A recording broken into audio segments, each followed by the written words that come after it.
Hi ಎಲ್ಲರಿಗೂ. ನಾನಿವತ್ತು ಪೊರಿಯಡ್ಡೆ ಮಾಡ್ತಾಯಿದ್ದೀನಿ.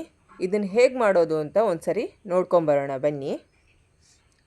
ಮೊದಲಿಗೆ ರಾತ್ರಿಯೆಲ್ಲ ನೆನೆ ಹಾಕಿದ ಅಕ್ಕಿನ ಚೆನ್ನಾಗಿ ತೊಳೆದ್ಬಿಟ್ಟು ಈ ಥರ ಡ್ರೈ ಮಾಡಿ ನಾನು ತಗೊಂಡಿದ್ದೀನಿ. ಇದನ್ನು ಈಗ ನಾನು ಮಿಕ್ಸಿ ಜಾರಿಗೆ ಹಾಕ್ಕೊಳ್ತೀನಿ. ನೋಡಿ, ಈ ಥರ ಮಿಕ್ಸಿ ಜಾರಿಗೆ ಹಾಕ್ಕೊಳ್ತಾ ಇದ್ದೀನಿ. ಇಲ್ಲಿ ಇದನ್ನೆಲ್ಲ ಹಾಕ್ಕೊಂಡ್ಮೇಲೆ ಮುಚ್ಚಳ ಮುಚ್ಚಿಬಿಟ್ಟು ಇದನ್ನು ನಾನು ಪೌಡರ್ ಮಾಡಿ ತಗೊಂಬರ್ತೀನಿ. ನೋಡಿ, ಈ ಥರ ತರಿಯಾಗಿ ಪೌಡರ್ನ ಮಾಡ್ಕೊಂಡಿದ್ದೀನಿ. ಈಗ ಇದನ್ನು ಒಂದು ಪ್ಲೇಟಿಗೆ ಹಾಕ್ಕೊಳ್ತಾ ಇದ್ದೀನಿ.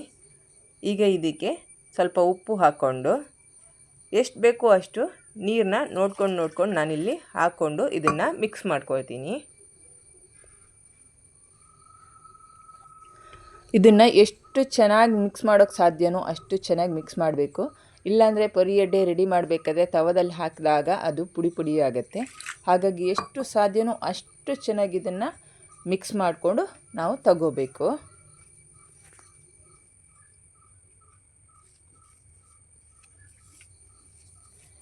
ಇದು ಹಳೆಯ ಕಾಲದ ಅಡುಗೆ. ಇದನ್ನು ಆ್ಯಕ್ಚುಲಿ ಎಣ್ಣೆಲಿ ಫ್ರೈ ಮಾಡಲ್ಲ. ಹೆಚ್ಚಿನವರು ಇದನ್ನು ಹಬೆಯಲ್ಲಿ ಬೇಯಿಸ್ಬಿಟ್ಟು ಇಡ್ಲಿ ಥರ ರೆಡಿ ಮಾಡ್ಕೋತಾರೆ. ನಾನು ಇದನ್ನು ಎಣ್ಣೆಯಲ್ಲಿ ಫ್ರೈ ಮಾಡಿ ಮಾಡ್ತಾಯಿದ್ದೀನಿ. ಇದು ಇನ್ನೂ ಟೇಸ್ಟಾಗಿ ಚೆನ್ನಾಗಿ ಬರುತ್ತೆ. ನೋಡಿ, ಈ ಥರ ರೆಡಿ ಮಾಡ್ಕೋಬೇಕಾಗತ್ತೆ. ನೋಡಿ, ಇದು ಚೆನ್ನಾಗಿ ರೆಡಿಯಾಗಿದೆ. ಈಗ ಹಿಟ್ಟಿದ್ದು ಇಲ್ಲಿ ನಾನೀಗ ಒಂದು ಸ್ವಲ್ಪ ತೆಂಗಿನ ತುರಿನ ತಗೊಂಡಿದ್ದೀನಿ. ಹಾಗೆ ನಾನಿಲ್ಲಿ ಒಂದು ಕವರ್ನ ಕಟ್ ಮಾಡಿ ಈ ರೀತಿ ತಗೊಂಡಿದ್ದೀನಿ. ನೋಡಿ, ಈಗ ಇದಕ್ಕೆ ನಾನಿಲ್ಲಿ ತುಪ್ಪ ಹಾಕ್ಕೊಳ್ತಾ ಇದ್ದೀನಿ. ಎಣ್ಣೆನೂ ಹಾಕ್ಕೋಬೋದು. ನಾನಿಲ್ಲಿ ತುಪ್ಪನ ಯೂಸ್ ಮಾಡ್ಕೊತಾ ಇದ್ದೀನಿ. ಇದಕ್ಕೆ ತುಪ್ಪನ ಚೆನ್ನಾಗಿ ಹಚ್ಕೊಳ್ತಾ ಇದ್ದೀನಿ. ಈಗ ಇದರಲ್ಲಿ ಒಂದು ಸ್ವಲ್ಪನೇ ಹಿಟ್ಟನ್ನು ಈ ರೀತಿ ಉಂಡೆ ಮಾಡಿಕೊಂಡು ಹಾಕ್ಕೊಳ್ತೀನಿ. ಈ ರೀತಿ ಚೆನ್ನಾಗಿ ಒಂದು ಸ್ವಲ್ಪ ಹೊತ್ತು ತಟ್ಟಿ ಆಮೇಲೆ ಇದರ ಮಧ್ಯಕ್ಕೆ ನಾವು ತೆಂಗಿನ ತುರಿನ ಹಾಕ್ಕೋಬೇಕು. ನೋಡಿ, ಈ ರೀತಿ ತೆಂಗಿನ ತುರಿನ ಹಾಕ್ಕೋಬೇಕು.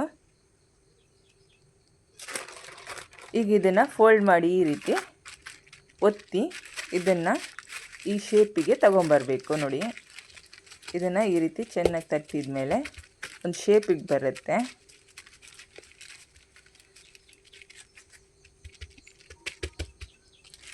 ನೋಡಿ, ಈ ರೀತಿ ಬಂದಿದೆ.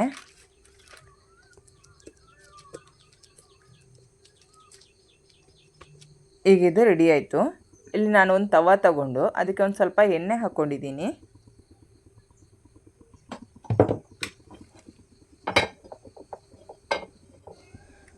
ಈ ಎಣ್ಣೆ ಚೆನ್ನಾಗಿ ಒಂದು ಸ್ವಲ್ಪ ಹೊತ್ತು ಬಿಸಿ ಆಗಬೇಕು. ಎಣ್ಣೆ ಕಾಯಬೇಕು. ಎಣ್ಣೆ ಕಾದ್ಮೇಲೆ ತಟ್ಟಿಟ್ಟಂಥ ಪೊರಿಯಡ್ಡೆನ ಇಲ್ಲಿ ನಾನು ಹಾಕ್ಕೊಳ್ತಾ ಇದ್ದೀನಿ. ನೋಡಿ, ಈ ರೀತಿ ಎಲ್ಲ ಮಾಡಿಕೊಂಡು ಇಲ್ಲಿ ಹಾಕ್ಕೊಳ್ತಾ ಇದ್ದೀನಿ.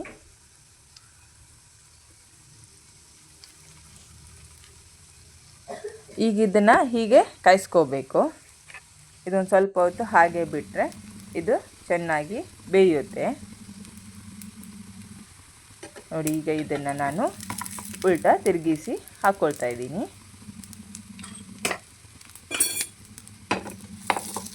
ನೋಡಿ, ಈ ರೀತಿ ಕಾಯುತ್ತೆ.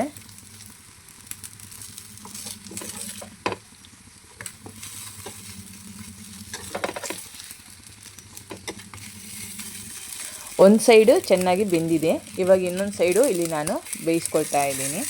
ಇದು ಇವಾಗ ಚೆನ್ನಾಗಿ ಬೇಯಬೇಕು. ಹಾಗೆ ಇದನ್ನು ಇಡ್ತಾ ಇದ್ದೀನಿ. ಇಲ್ಲಿ ನನಗೆ ಸ್ವಲ್ಪ ಎಣ್ಣೆ ಕಡಿಮೆ ಆಯಿತು ಅನ್ನಿಸ್ತು. ಅದಕ್ಕೆ ನಾನಿಲ್ಲಿ ಮತ್ತೆ ಸ್ವಲ್ಪ ಎಣ್ಣೆನ ಹಾಕ್ಕೊಂಡಿದ್ದೀನಿ. ಈಗ ಎಣ್ಣೆ ಹಾಕ್ಕೊಂಡು ಚೆನ್ನಾಗಿ ಇದನ್ನು ಬೇಯೋಕ್ಕೆ ನಾನು ಹಾಗೆ ಒಂದು ಸ್ವಲ್ಪ ಹೊತ್ತು ಬಿಡ್ತಿದ್ದೀನಿ. ಈಗ ನೋಡಿ, ಒಂದು ಸೈಡು ಮಧ್ಯ ಮಾತ್ರ ಬೇಯುತ್ತೆ. ಹಾಗೆ ಈ ಸೈಡಲ್ಲೂ ಬೇಯಬೇಕಲ್ಲ, ಹಾಗಾಗಿ ಇಲ್ಲಿ ಒಂದು ಸ್ವಲ್ಪ ನಾನು ಪ್ರೆಸ್ ಮಾಡಿಕೊಂಡು ಬೇಯಿಸ್ಕೊತಾ ಇದ್ದೀನಿ.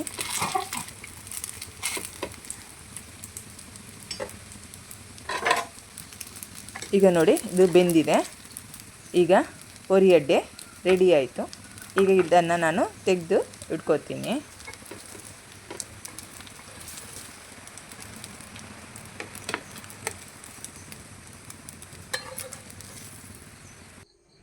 ಪೊರಿಯಡ್ಡೆ ರೆಡಿ ಇದೆ. ನನ್ನ ಮತ್ತಷ್ಟು ವಿಡಿಯೋಗಳಿಗಾಗಿ ಲೈಕ್ ಮಾಡಿ, ಶೇರ್ ಮಾಡಿ, ಕಮೆಂಟ್ ಮಾಡಿ, ಸಬ್ಸ್ಕ್ರೈಬ್ ಮಾಡಿ, ಸಪೋರ್ಟ್ ಮಾಡಿ.